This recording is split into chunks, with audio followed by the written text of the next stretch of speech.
I do. Okay, go ahead. Talk into the microphone and have a seat. Sir, state your full name for the record, please. Bryan W. Carpenter. And how are you currently employed? I work for 13 South Productions. And is that a company that you own? It is. And what kind of a company is that? It's a production company. What do you produce? Films and documentaries. And in addition to being a producer, have you also had armorer experience in the film industry? I have. So what I'd like to do, I'm going to back up just a little bit. I want to talk about your experience with regard to firearms prior to you becoming involved in the film industry. Can you tell us if you have any law enforcement or any kind of special firearms training? I do. I spent most of my adult life using a firearm as a tool, either as a protector or trainer, and then ultimately in the film industry as an armorer. My last official assignment that I worked on was New Orleans Police Department SWAT, Tactical Unit 3 under Jeff Wynn's command. That was during Katrina and all of Rita, and then all of the cleanup and restoration efforts. Before that, I worked as a contractor, securities contractor, for almost 20 years. I've worked on operations from Haiti to et cetera, et cetera. I've trained at mobile operation and urban combat training for RCTA. I've trained at NASA. And what's RCTA? Regional Counter Narcotics Training Academy. Thank you, sir. And they have a Mount City there that's mobile operations and urban terrain. I've received my high-risk environment training and implementation certification there, level 1 and 2. I've trained down at NASA at Cape Canaveral for SWAT and some machine gun and select fire training. Had some really good mentors that advised me to get as much training as they would put out there. So I was very fortunate to have their guidance and direction over a 20-year career. Okay, and then how did you end up transitioning into the film industry? After Katrina, we were down there working, and one of my buddies came to me and he said, "Would you like to go and do some bodyguard work for an actor?" And I was like, "No, I don't think so." So I turned him down at first, and then he kept coming back to me. I said, "You told him you had somebody, didn't you?" And he said, "Yeah, just go talk to him." So I went and had a conversation with him, and it ended up being the movie Deja Vu with Denzel Washington and his crew. And I went to work for him for a little while on that show, and got some guidance from him, and that transitioned me into film, and I took my skill set and applied it there. And have you been employed on film sets in the role of armorer? I have. Approximately how many times have you worked as an armorer on a film set? Considering individual episode, TV, and feature film, around 100 projects. And have you been hired in some capacity by the Office of the Special Prosecutor? Yes, I was contacted, it seems now, maybe a couple years ago, to come on as a expert witness and try to help sort out some of the intricacies of film and armor services. Okay. I would tender Mr. Carpenter as an expert in firearm safety on film sets. No objection, Your Honor. Firearm. Expert in firearm safety on film sets. Yes, Your Honor. Mr. Carpenter, in the time that you have worked on this case, have you reviewed documents and videos? I have. And can you give the jurors an idea of the types of things that you've reviewed in order to be able to render opinions? It's been a while now, and I've looked at quite a great deal of paper, video. I've watched police interviews. I've watched videos from the set of Rust that were taken. I've reviewed documents from the district attorney's office in the form of transcripts. I've reviewed firearms. I've been able to actually go and look at the evidence. I've also looked at the rounds that were used on set, including the dummy rounds, etc., and a plethora of other things. It's categorized. It's I would say thousands of pages of documents. Okay. And I'd like to begin by just having you explain to the jury generally what the role of an armorer on a movie set is, what their responsibilities are. First and foremost, an armorer's responsibility is the safety of the cast and crew, paramount above all else. Secondly, from that, it is to creatively give the director and the film the look and the feel that they want. In other words, if it's a military operations show, then you will need to help them sort what a military operations personnel would have, or if it's an intelligence officer, or if it's a police officer or SWAT team member, etc. Then you help the props department find that equipment, source that equipment, and safely implement it on the set on a creative level. In terms of the hands-on job of an armorer on set, what does the armorer do? Hands-on, they handle the weapons, as one might expect. So you get these weapons in from a verified, safe source. You collect the weapons on the set or wherever the delivery point is. You check those weapons, and then you secure those weapons until they're implemented on the scene, and then re-secure them afterwards in chain of custody type. And in terms of ammunition that is typically used on movie sets, we've heard a fair amount of testimony before you took the stand. We understand that frequently dummies and blank ammunition is used. Is that correct? That is correct. What is the armorer's responsibility with regard to that ammunition and quality control of that ammunition? Well, again, we get back to the first thing is making sure it's sourced from a legitimate and vetted place. I source most of mine from ISS, Independent Studio Services, out of California. They have a excellent safety standard there. They have an entire gun department where they check these weapons in, check them out. All of these items are checked extensively. I used to have an instructor said to me that, complacency kills, and you can't be safe enough. You cannot check things enough. So having multiple layers of safety is important. So I say that to say this. Getting it from that location, you already have a sense that they're going to be what they should be, and they're going to be in the condition they should be in. However, falling back to that last statement, when we receive these items in, or an armorer receives those items in, it's important to also double verify that. So the first thing that would be done would be a safety check and an audit of all items that came in, including and especially any dummy rounds or blanks. So it's the armorer's responsibility to take those rounds from the supplier and double check them. That's correct. Now, in terms of the amount of discretion that the armorer generally has on set, can the armorer stop filming because of safety issues?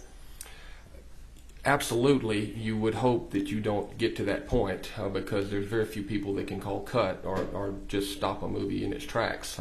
There's 3 departments on a movie set that can cause the loss of life if not done properly. That's special effects, stunts, and armor services. Those 3 things are very important that safety be upheld to the highest level. And yes, if you find or see or find yourself in a position where something extremely unsafe is happening, you can call cut and stop the production.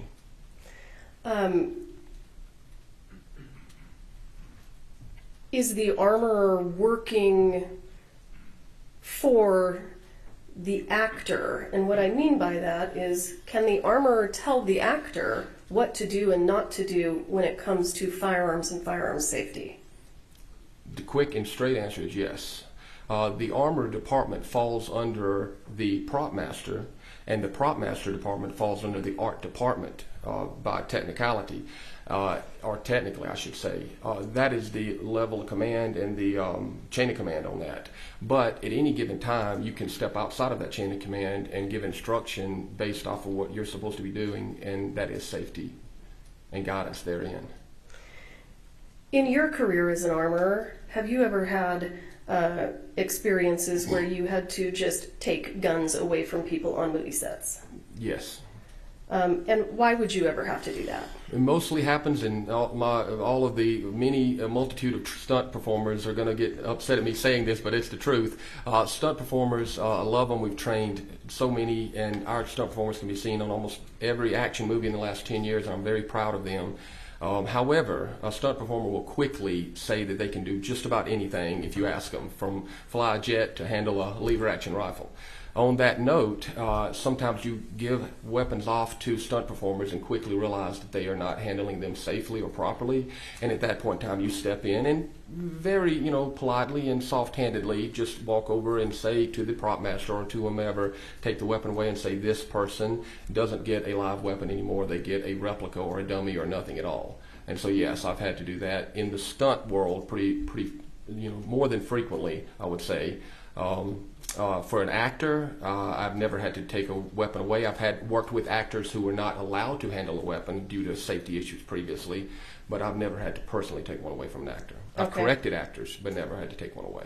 And in terms of correcting actors, what are the things that an armorer does on a movie set to correct an actor?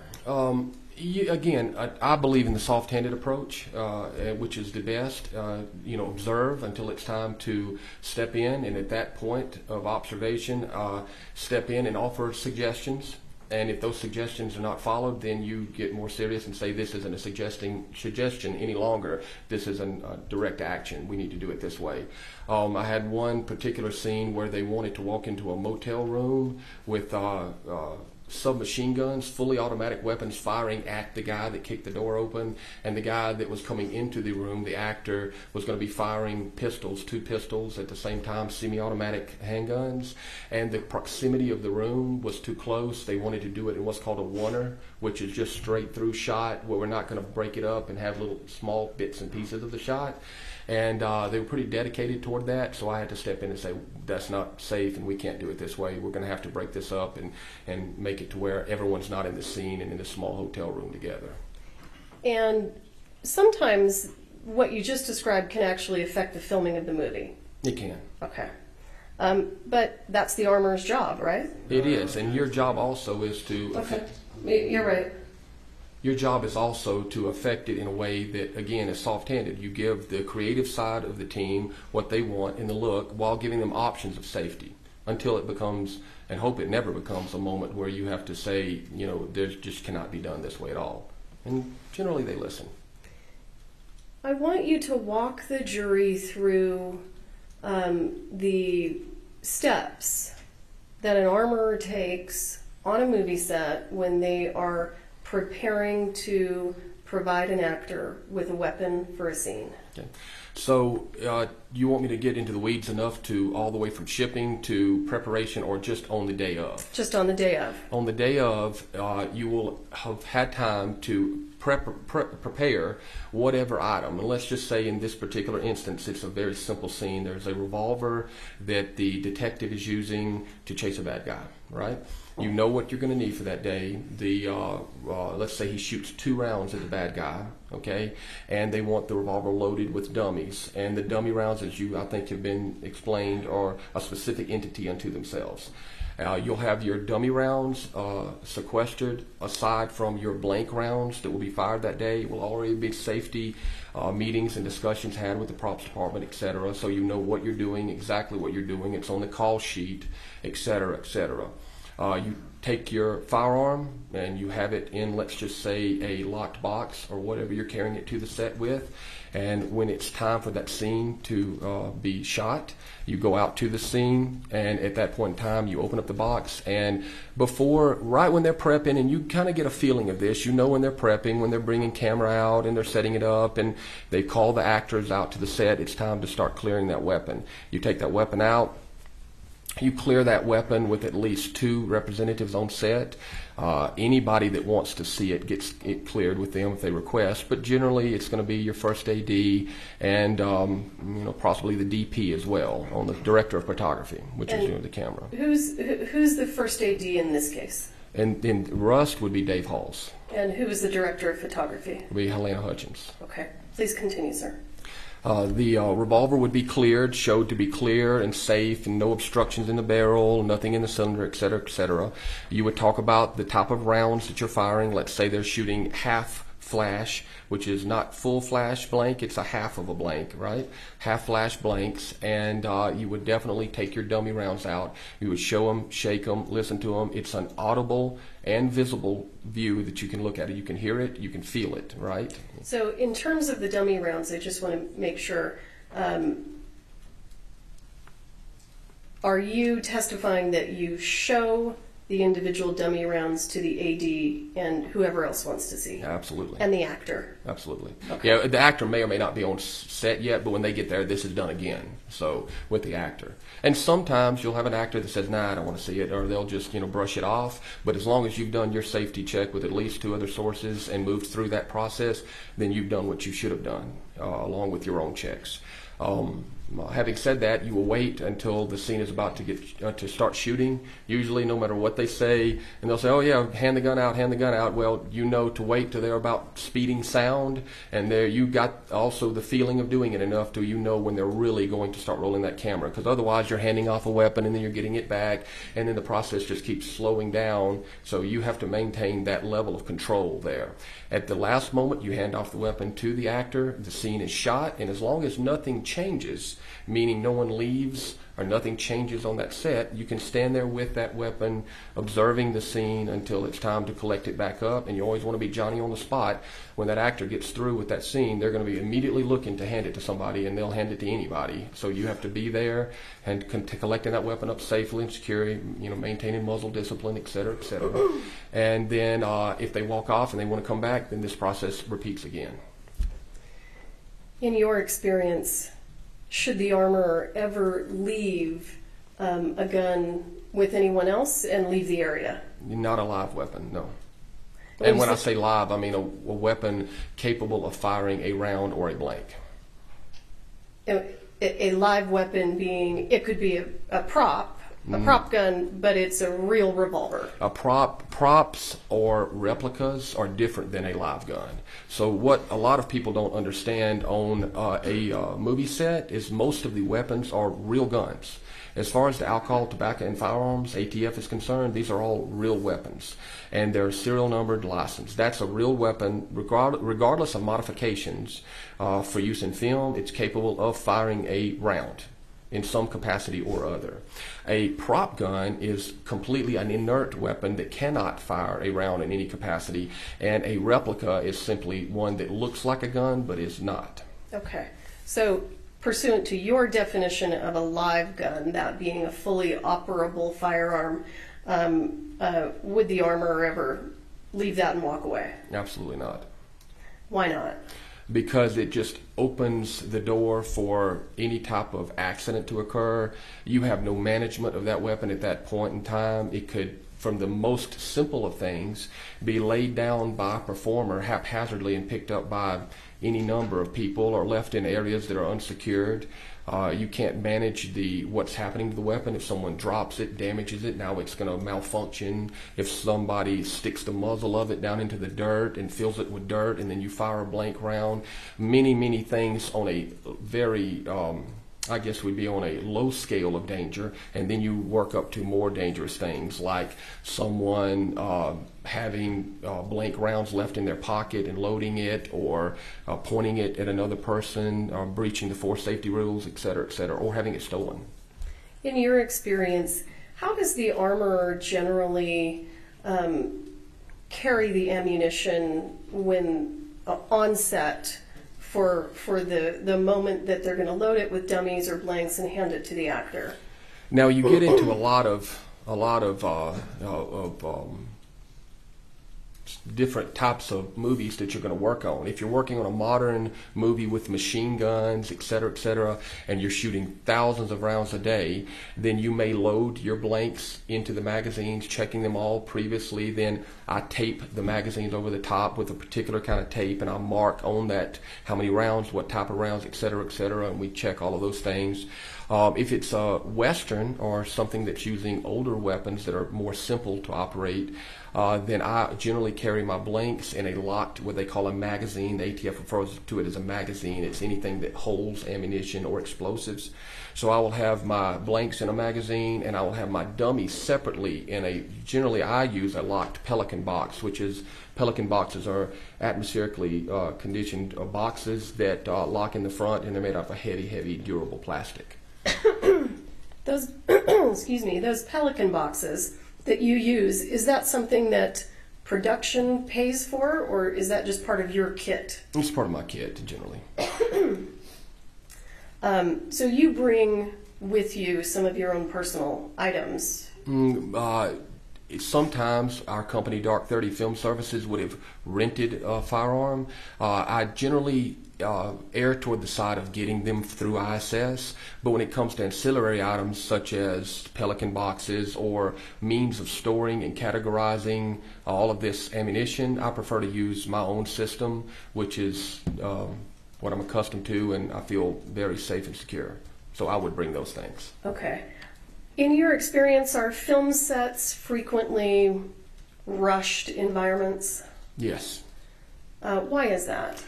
Because in any movie, time is an exact equal to money. The more time you spend, the more money you spend.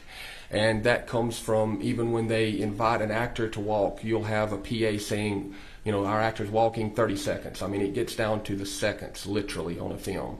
So the more time you don't have your things in order, or you're not prepared to actually get what they say, things in front of camera and on camera, the more money you're spending. So any delay of any sort is an expense to the production and to the producers or studio. Can that rushed atmosphere have an effect on the armorer? Yes. And talk to us about the effect that it can have, and in your experience, what the armorer's responsibilities are. Well, I can say this, and this is something that I was also with my one of our very good mentors always told me. He said, if you're being rushed, that's the time to slow down twice as much. And so that's generally the rule of thumb. If the production is rushing you and they're pushing you, which they do, then at that point in time you need to stop, take a beat, take a breath, and slow down twice as much as you were before, because that means you're getting into an atmosphere of unsafe behavior, and you're getting into something where you may miss something or have a misstep or overlook something, and that is not a place to be when you're in charge of safety.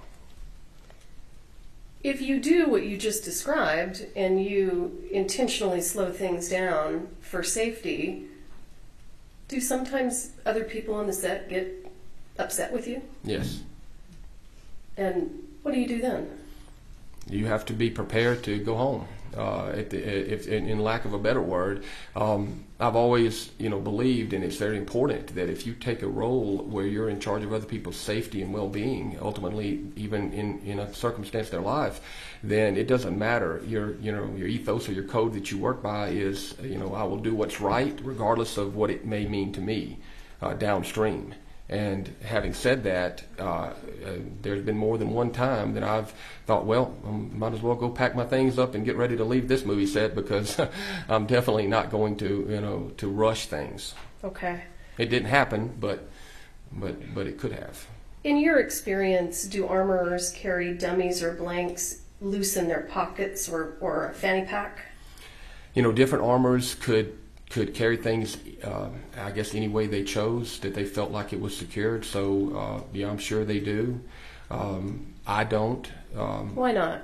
Because I don't feel dummy rounds are specifically spooky, for lack of a better word, also when you're using them on a movie set, because they're meant to recreate the look and feel of a real round, right? Or I should say the look without the BBs inside, which the audience would never know. So having said that, it's just a good idea to have those things in an area where you're in 100% control of them. So loose inside of bags or inside of pockets just doesn't equate to that, as far as I'm concerned. But other people may be able to manage it.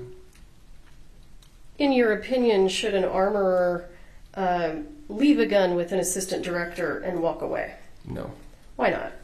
because that goes right back to the fundamental rules of gun safety. If you're not in control of of viewing this weapon and knowing where it is and who's handling it and what they're doing with it, then you've lost control completely. So you need to be observing these things, these weapons at all times. And are you familiar with accidental discharges? There's two types of discharges that are in the firearms world, training world, etc. You have NDs and ADs. ADs are accidental discharges. Now, an accidental discharge happens very infrequently because that means there was a malfunction of the weapon or something that created a true accident. Almost all discharges that occur are negligent discharges or NDs, which means it's operator error. So an ND would be the correct verbiage there. And are you aware, based on the review of the documents and the materials in this case, are you aware that there were, I think what you're referring to as negligent discharges? Yes. Okay. And are you also aware that with regard to those negligent discharges, Ms. Gutierrez was not in control of those weapons at the moment? It is my understanding, yes. Okay. So, if there's a negligent discharge on a movie set, ultimately, who's responsible for that? It would be the armor's responsibility. Now, obviously, that blame also can be split with whoever created the negligent discharge, but if you create an environment for the ND to occur, then the blame is on the armorer and on the person who actually had the negligent discharge. So it's a double-sided coin there. Okay.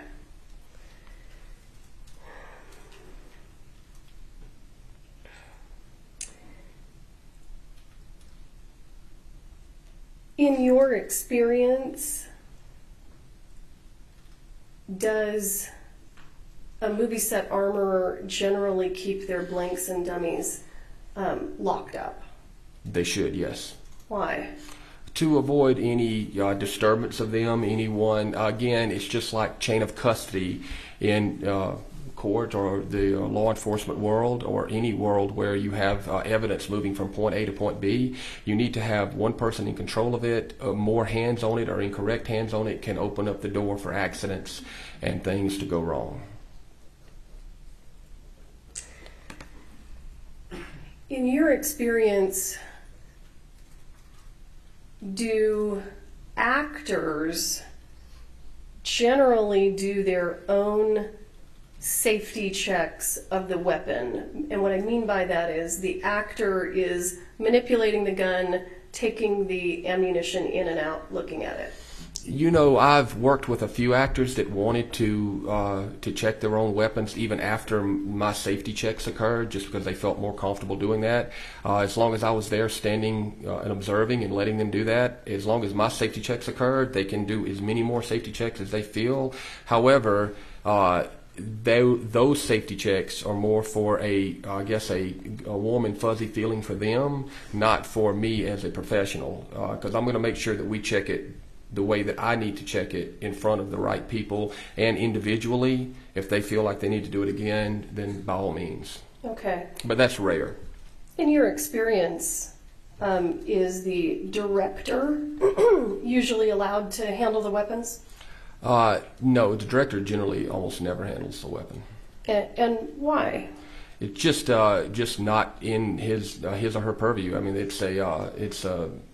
director is very much 100% the creative driving force of the film, and in that area they are very much focused. So handling a weapon or doing anything with weapons other than saying I want it to look like this or look like that, or this is what I want to happen in a scene, would be about the extent. But handling them, no. Let me ask you this: if you're the armorer on a busy movie set, and you need to use the bathroom, do you just let some other people take over your role? Well, you can let other people take over momentarily. If you collect up all items, put them in an area and do what's called a fire watch. In other words, you can bring over the prop master or someone who's in your department that's trusted, not just anyone, but someone who's trusted in your department, generally the prop master, and say, hey, I need to go to the bathroom. Then they will stand there and watch, not touch, just watch that cart or those items once they've been collected up until you get back. But it has to be someone, obviously, that understands, what safety protocol is. In your experience, should a prop master be loading and unloading weapons? That's a particular question because some prop masters are actually also armorers as well, and they have, it all gets down to a lot of the ATF regulations where prop masters are put on, and for lack of a better term here, on the books of whoever's firearms license is providing those weapons. So if the firearms provider has put the prop master and the armorer on their books, and they are qualified to handle the weapons and have been trained in safety and implementation of these weapons, well, in that case, yes, the prop master could step in. And there are some very good prop masters that are also excellent weapon handlers in Hollywood. And I've worked with several of them. However, in generalities, no, if you're not a trained prop master, that's why prop masters hire an armorer to do the job.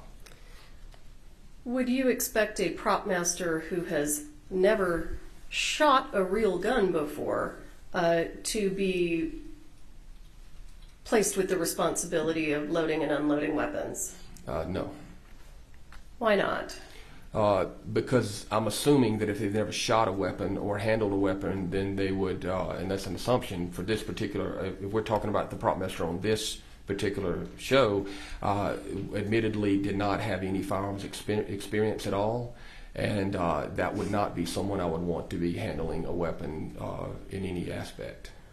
Would it be adequate if you have a prop master on set and it's a busy set, just to spend 10 minutes training them how to load and unload the guns and then give them that responsibility?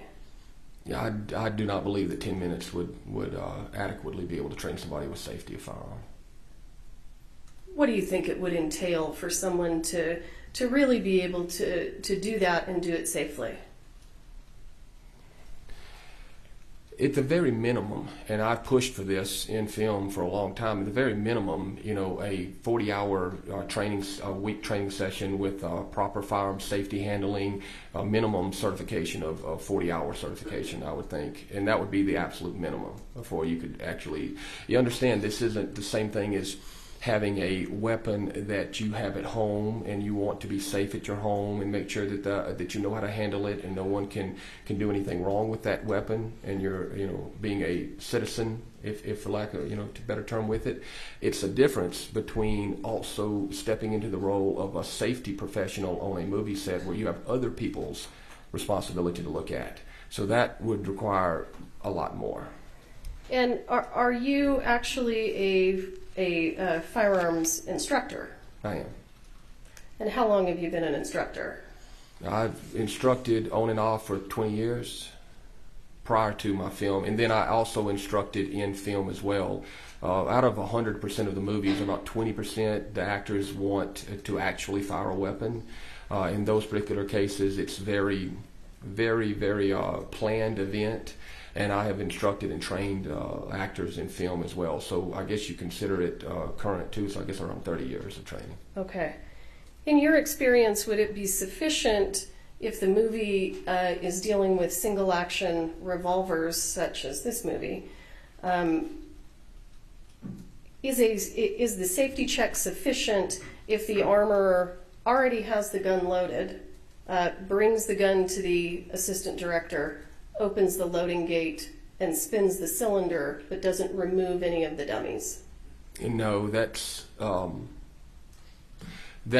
and you could actually look at it in a way that's actually worse than not even looking at it at all, because you have opened the cylinder, opened the latch on the side of the cylinder, you have spun the cylinder, and you're looking at it from a rear view. So all you see is the end of the back of the base of the bullet, right, of the round. So you cannot identify anything as to what type of round that is in there, except that there are rounds in there. So what you've done effectively is identify that you have a fully loaded weapon, but have no idea what type of rounds you have in there.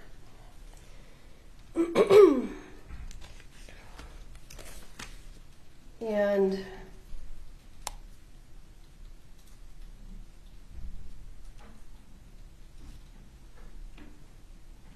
have you seen videos in this case of Mr. Baldwin in the church pulling his gun? I have. From a shoulder holster? From a shoulder holster, correct. In your experience, is there anything particularly dangerous or difficult about that action that we've seen? And these folks have actually seen those videos now also. You fall back to the fundamental safety rules, Cooper's safety rules, which everyone in the industry follows, which is muzzle discipline, finger off the trigger, etc. I'm sure you've heard this, ad nauseum so far. So on that lines, as long as you're following those safety rules, you can draw from any position whatsoever. A shoulder holster is simply a shoulder holster, meaning you're going to draw from the opposite side of your strong hand. Cross draw is a belt which is drawn across body from your strong hand, and then you have just a regular drop holster that comes down, which is on your strong side. Doesn't matter which holster, it matters not what you draw from as long as you're following your safety rules. And it's nothing particularly difficult about drawing from one or the other, just different technique. Okay. And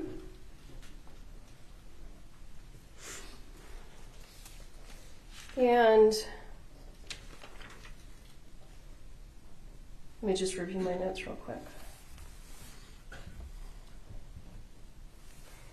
In your experience, is the armorer physically present for every scene or take being filmed on the movie that involves a firearm?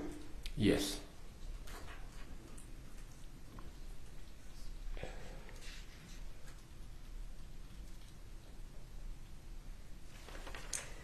I should preface that by saying a live firearm, not a prop or a replica. Understood. And in this particular case, you indicated that you went to the evidence room and you viewed the firearms that are in evidence. Is that right? That's correct. So do you have an idea of which guns on this movie set were fake and which guns were actually real operating firearms? I know of the weapon that Mr. Baldwin was using. I know that he had a replica. I believe it was a Denix replica, and then the real weapon. That was the only two I looked at. Okay. Have you seen videos in this case that were taken by Production Outfitters, which is a company that does behind-the-scenes footage? Yes. I'd like to go ahead and go through some of those with you now. Okay, sure.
We are going to present exhibits 149 through 161 as we go through Mr. Carpenter's testimony.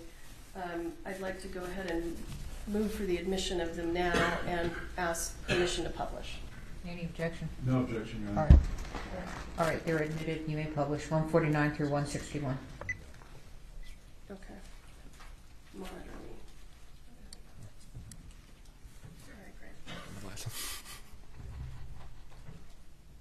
Mr. Carpenter, can you see your screen there? I'm 50 years old and get my glasses on, okay? You and I can me see it both. now.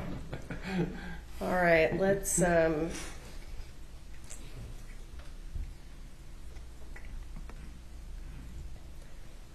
going to play for you States Exhibit 149.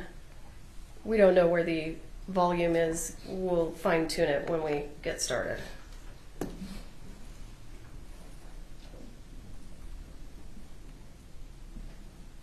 I don't hear anything. Mm-mm.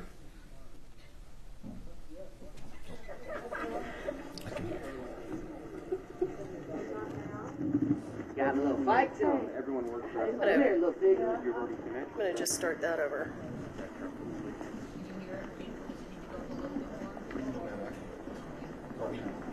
Can you all hear if you want it up a little bit more?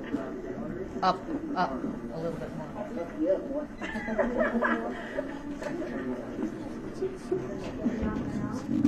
Got a little fight to him. Everyone works for us. Come here, little pig. You're already connected. Want to make sure. I'm going to stop the video here. Are we okay? Well, they said they'd like it up a little bit more. Okay. Sure. Let's see if we can. We can't do it. George says it's up to the max. It's on the max on this one too. Let me double check what I've got here. Hang on. You could put the microphone closer to. Let's see. Let me see. Let me try this for y'all.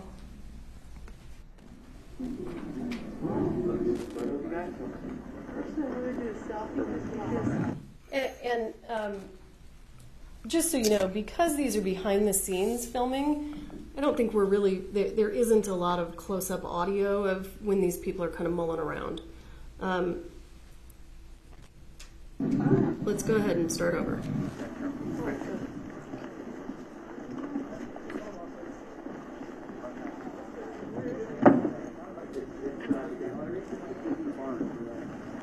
Yeah, boy.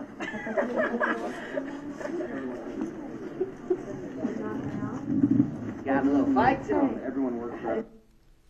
So I'm stopping that at 21 seconds. Do you see anything concerning in this video?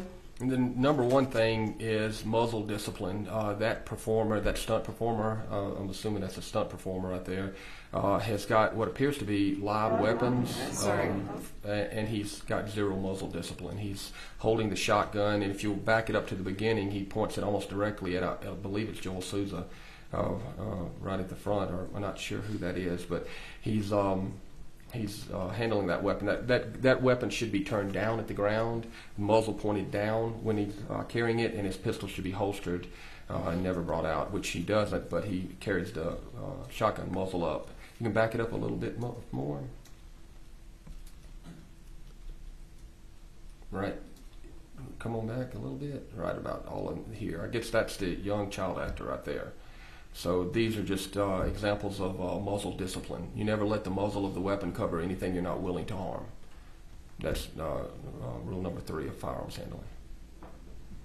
How is Ms. Gutierrez supposed to be responsible for what this actor is doing with this gun?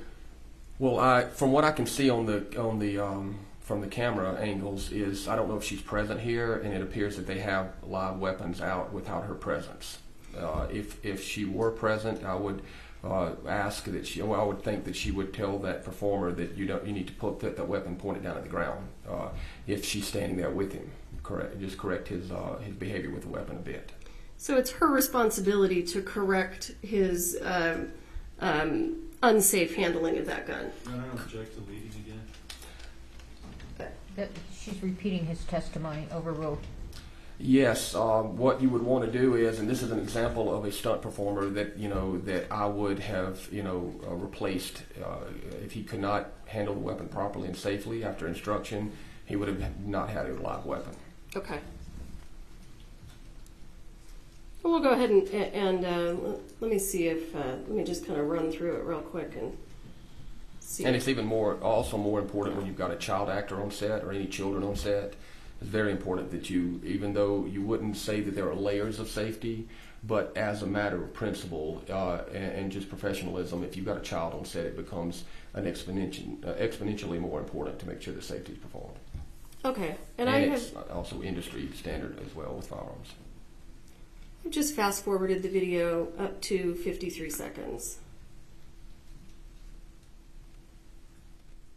And I'm not particularly interested in that young man.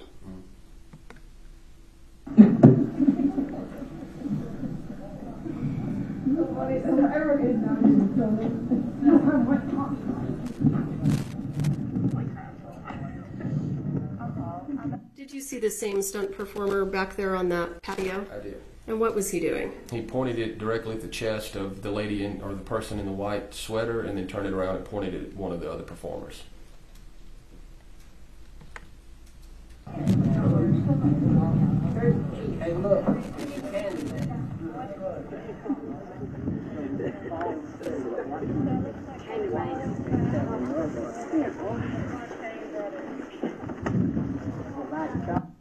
And as the camera pans around, do you ever see Ms. Gutierrez? I did not see her in that video, no.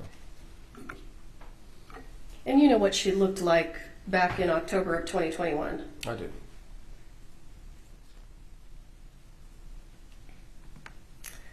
Let's move to State's Exhibit 150. Excuse me. Yes, ma'am. Thank you. We could be it down here. Yeah, let's see. Going with him here, you join him behind him. And then the brothers come out. Okay. Fleet first comes out, and just as he's coming, just snatch him up. Grab him. Put your hand. I want you to throw your hand over his mouth. You don't want to scream. Yep. Right. So we can go wider than 75, yeah? Yeah. What's your concerns, if any, about what we're seeing here? The same behavior by that same stunt performer is the gentleman in the hood walked by him. He had the muzzle pointed directly to his back. And keep in mind, and this is very important, that knowing what we know now, and the reason we're here in court is that there were live rounds on the set of Rust. So you maintain one of the first safety rules is treat all weapons as they are always loaded. And that's to mitigate any problem that might happen downstream. So you have to assume that there may have been live rounds in any of these firearms that we're watching in these videos. There were live rounds there, so imagine the concern that you would have knowing that at any point in time any of these handguns or long guns could have a live round in it. So then it makes it a lot more concerning when that double-barrel shotgun's pointed to that man's back. Okay. Easy Hollister, y'all come with us. And then He gets shot, right? And then what do I do? They come out and grab me? You're coming out around him. No, that's later. He sort of, he's got him. He sort of fights his way free a little bit. You grab him. There's not a guy getting... Now, is it your impression that they're filming a scene right now? They're prepping to film. They're talking about creative decisions of how they want to speak, talk, stand, the action. But they're not actually filming a take. No. Should these actors and stuntmen already have the guns in their possession if they're not filming? No.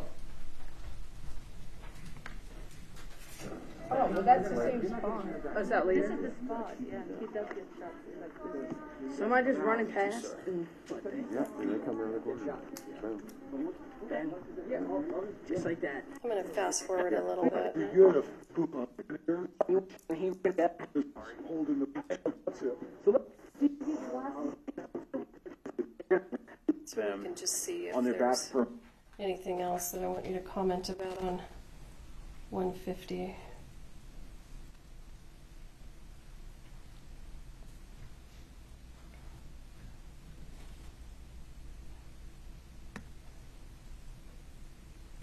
They're doing a rough rehearsal here. A rough rehearsal, just going through it. So for the purposes of the rough rehearsal, is it acceptable for the actors, the camera isn't rolling yet, should they have the live firearms at this point? If the armor is present and the weapons have been properly cleared, yes, they could have the firearms at this point. Yeah. Easy, Hollister. We got y'all. Coming with us now. And now you gotta fight your way free. So let go, get loose a little bit, sort of throw an elbow back toward him. Ooh, funky. Ooh, got a little fight to him. Come on, little piggy. You could honestly probably wrap the... Do you still have concerns about that muzzle? I would tighten that up a bit, just because of what they're doing here and with the young actor in it as well. But yes, and that's just my way of doing things. Okay, and I'm going to rewind and I want you to listen. Come on, little piggy. You could honestly probably wrap the shotgun if you wanted. Do you know whose voice that is? I do not, and I did not quite hear that. I've got bad hearing, sorry. Okay. Terrible hearing.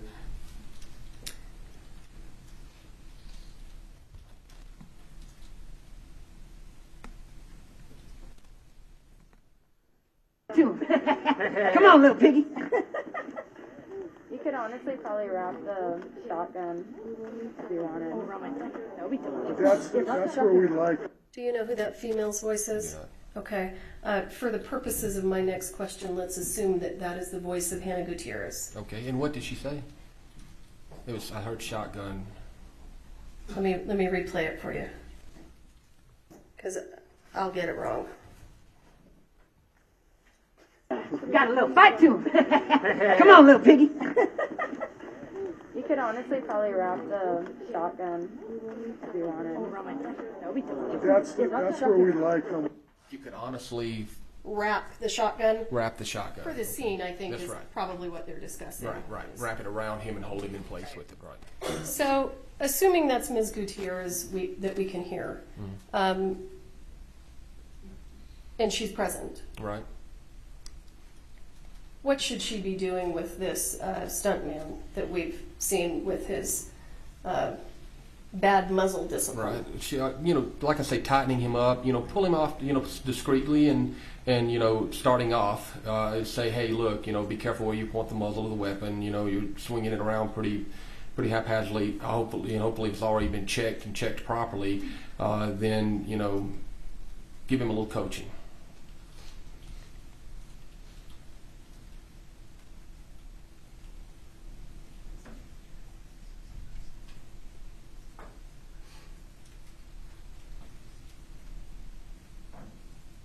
I'm just fast forwarding to see if there's any other places I want to stop.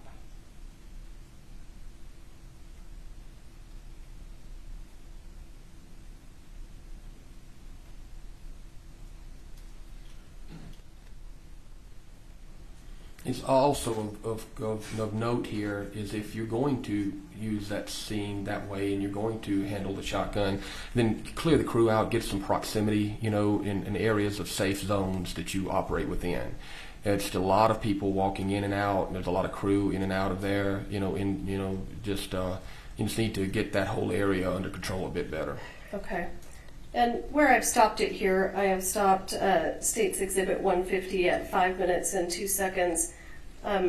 What do you see with regard to that shotgun right now?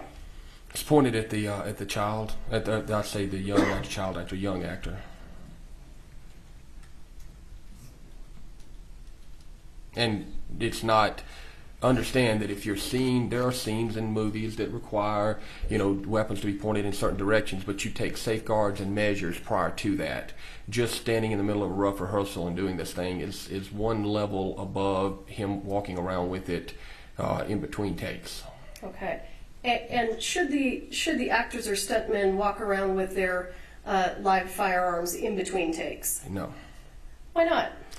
Again, it opens the door to any unsafe act that might occur, from loss of the weapon, like we talked about, to leaving it somewhere. I've seen all of these things occur on a movie set, to lack of control. And at the end of the day, control is how you manage safety. Okay. Okay. All right, sound. Can we wire bone and cleat, please? Where's sound? I gotta aim like that. Yeah. A little higher. I would just gone. And right there, were we in between takes? Mm-hmm. Yes. And again, do you see anything problematic? Same stunt performer. I would have taken that weapon away from him well before all of that. Okay. Or instructed him, and if he couldn't follow instruction, I would have taken it away from him. Okay. State's Exhibit 151. I don't even have the curtain. That was a 0. Do you see Ms. Gutierrez there? I did. And you've seen this video before, right? I have.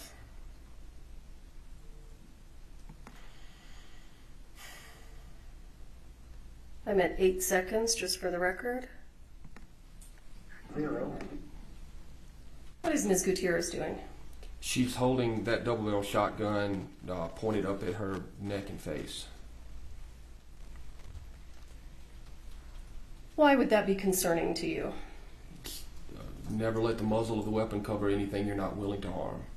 It's a fundamental safety rule. You treat all weapons as they're always loaded, also fundamental safety rule.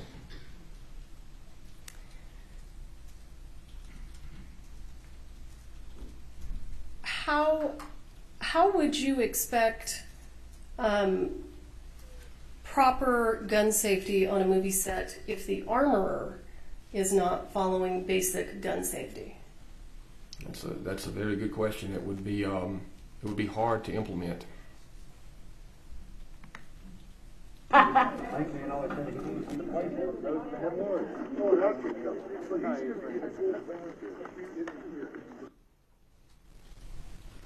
All right. State's Exhibit 152.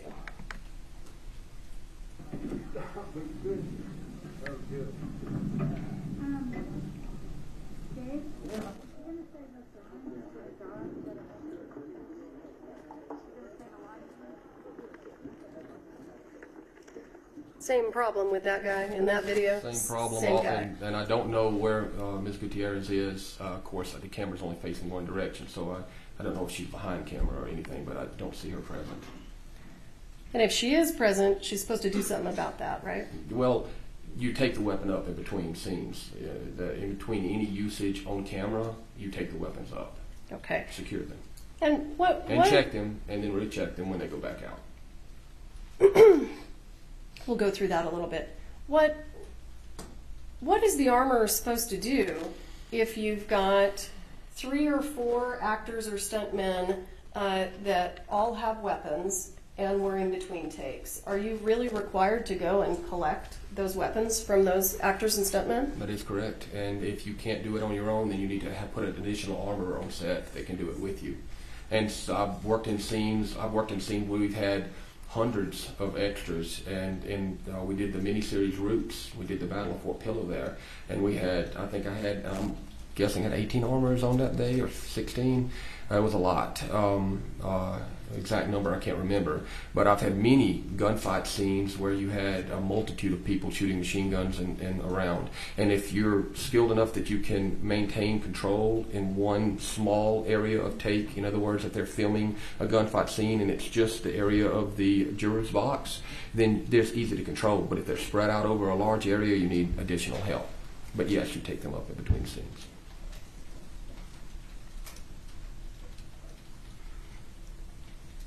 State's Exhibit 153. Full time. Downstairs. Is there a reflection issue on those windows or no? No. I'm staying out of it. Hey, Billy Mark. And set, ready, and action. Please. Whoa. Easy, Hollister. You're coming with us now. Please. Coming, go on. Oh. You're out too good. We'll see. Calm yourself down a little bit. Take a deep breath. Okay. Wardrobe, we need to find a way to. I still think you need to be coming out a little sooner, if possible. Yeah? So, was it your impression from watching that video that they were actually filming a take at that point? Yes. And what happened when the filming was over? The camera panned around approximately 90 degrees left. Well, let me ask you this. What happened with the actors' guns when the take was over? I didn't see the full end of it, but they were still holding them, standing there with them. Okay. And is that the point when the armor is supposed to come in and take them away? Yes, exactly.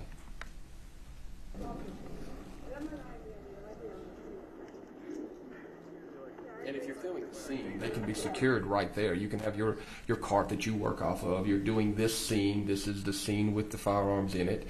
You can assume, unless they're using a B unit, which is a secondary filming unit, you're only filming one scene at one time. So whatever that scene is that you're filming, you can be right there present to it, and then the camera goes to the next scene. So it's not as if there were 4 or 5 scenes filming simultaneously. Okay. So in this particular video, or in this particular circumstance, is it your opinion that Ms. Gutierrez needed to, when the camera stops, go in, take the weapons, and keep them secured until the next rolling of the film? Your Honor, objection leading? I think it's a direct question. I don't think it's leading. Yes, unless, of course... Question summarizing his testimony, so go ahead. Thank you. Yes, unless, of course, they're going to still be in that scene. Let's assume that the weapons were properly cleared, made safe, and this is what I was talking about initially. If they're never going to change anything and they're going to continue to film that scene over and over again, then sure, leave it with the performers as long as you're standing there watching them. But the minute that they walk off from in front of that camera, the weapons come back to the cart or come back to the armor. If they're in front of camera standing right there and they're like, hey, okay, stand right there, nobody move, 30 seconds, we're going to roll again, and then we can do that all day long if you want to. So in your experience, when the armorer takes the weapons from the actor, and then, a few minutes later, we're now filming we're going to do another take of that same scene. What's the procedure? Do you just hand the guns right back to the actors? No, redundancy is never a thing when it comes to safety. So you want to be redundant. Have, one is none, two is one mentality. You take that weapon, you move it back into the scene, you do a quick check. Doesn't take but a moment. Open it up, clear it with your DP, clear it with your first AD, show the actors clear, and hand it back out. Moments. And when you do that, are you showing them the ammunition? If they're using dummies, yes. Okay. And you're showing them the same ammunition again? That's right. Okay. State's Exhibit 154. Ready, and action. Come on, kids. Let's go. I don't understand you. Let's die. Okay, let's reset.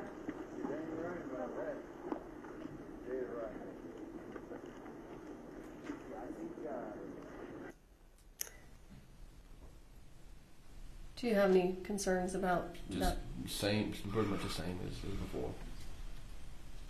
Same guy, same behavior? Same guy.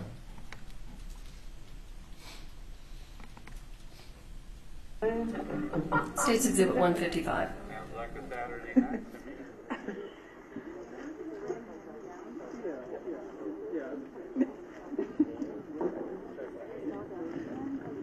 me. Almost. A wire. So careful with the human behind you. Gotcha. So you just shoot it like this, right? No. And what are we doing here? State's Exhibit 155. He actually did a 360-degree muzzle discipline breach on that one. So he went around in a full circle with the muzzle at everyone in the vicinity, and then he handed the weapon to the young actor. And in a circumstance like this, what is the responsibility of the armorer? Just to intercede. I would have walked in, let's just assume this is the first time I saw this, and I was standing right behind where you're seeing camera. I would have saw him with the muzzle. I just said, hey, Bill, or whatever his name is. I just say, hey, Bill, listen, make sure you keep that thing slung down while I'm sitting here watching you if we're about to, do this scene. Now, if we're not about to do the scene, he doesn't even have the weapon at all, so it's a moot point. But let's assume that we're just about to film this, and I've given it and done the safety checks. And if I had seen him handing a weapon off to anyone, much less a young, underage person, that would have been the end of that. He would not have been handling a weapon anymore. In my, if anything to do with me personally. Let's say hypothetically you do that. You say, that's it. You don't get to handle weapons anymore. And let's say somebody from production comes to you and says, look, that guy needs to handle that weapon. What do you do? And this exact thing has happened before. And I've been in that exact predicament before. And, or I shouldn't say predicament, I should say situation. Because it's only that if you allow it to be. I told him, I said, he's unsafe with the weapon handling. And I've instructed him, he is not listening, and I'm not going to have an accident occur on the set, and I don't want it, and you sure don't want it. So if he needs something, we can give him a replica, we can change it up. He doesn't need to use, we can go get a replica, this, that, or the other that he can use. We're not firing in this scene, so it should be fine. Or maybe we just hand him off a replica handgun, and he doesn't even use a long gun in the scene. We use a stick or a staff or whatever. There are ways around this. And at the end of the day, it's always been, placed, a suggestion placed correctly and professionally is generally listened to. Okay, I'm going to go ahead and just finish that. All right, here we go. Good. Hold it hard.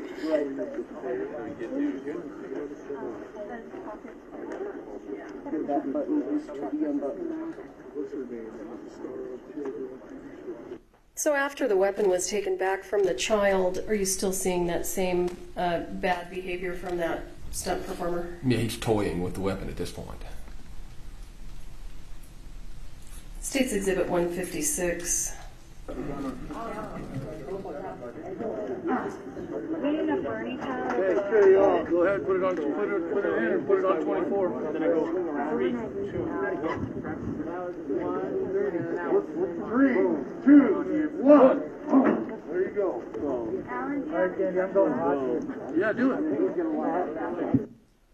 And did you just see Ms. Gutierrez come into the frame? I did.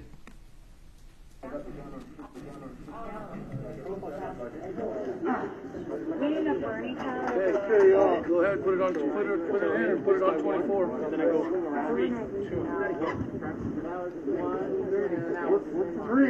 2, 1. There you go. All right, Candy, I'm going.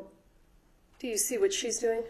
Yeah, she's just walking in frame, in front of frame. Does she have anything in her hand? Could you back it up one more time, please? I was watching the stunt performer behind him. Okay, she's carrying the double barrel shotgun, it looks like. Muzzle end up. Is that a proper way to carry that gun? It is not. Is that a safe way to carry that gun? It is not.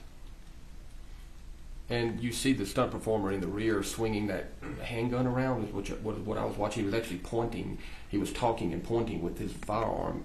Now, you asked previously why you don't hand off live firearms to stunt performers. One of the reasons, there's your reasons right there.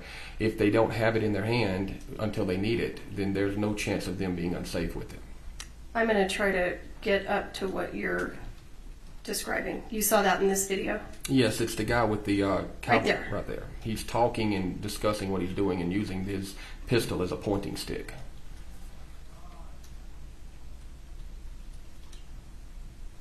Again, we have to assume all weapons are always loaded, and in this case, may well have been. Okay. We're going to take our morning bathroom breaks. Please don't talk among yourselves or anyone else about the evidence received here in court. Jurors. All rise.